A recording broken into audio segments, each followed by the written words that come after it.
In a quiet studio in Buenos Aires, sometime in the early 1930s, an Argentine painter named Benjamín Solari Parravicini began producing drawings he could not explain. Rough sketches accompanied by cryptic, fragmentary text, arriving through his hand as though guided by an intelligence that was not his own. He called them psicographias, psychographs. Parravicini was born in 1898 into a cultured diplomatic family. He trained as a fine artist, exhibited in galleries, and moved through the upper circles of Argentine society. Nothing in his public life suggested the strange compulsion that would define his legacy, and yet, over nearly 5 decades, he produced hundreds of these small, strange, minimalistic drawings. What has drawn the world's attention is what some interpreters claim to see in them.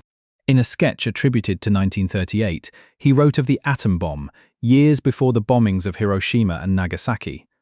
A 1939 drawing, depicting what appears to be 2 tall structures engulfed in smoke, carries text that some have interpreted as a reference to an attack on a great American monument, an image that would take on new meaning after September 11, 2001. Another sketch from 1941 describes a power struggle between the Americans and the Russians for the conquest of space, written more than a decade before the space race began.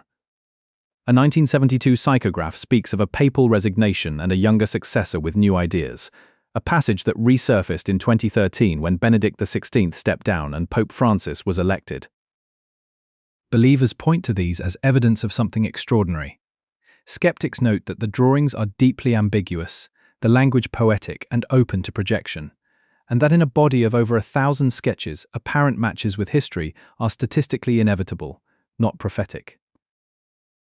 Parravicini himself spoke of luminous beings. He called them seres de luz who guided his hand. He described these encounters without drama or embellishment, as though reporting facts. He never sought fame, founded a movement, or profited from his work. He died in 1974, leaving behind a puzzle, hundreds of drawings that may be prophecy. The pencil may now be still, but the interpretations continue, and the question of what moved through his hand remains unanswered.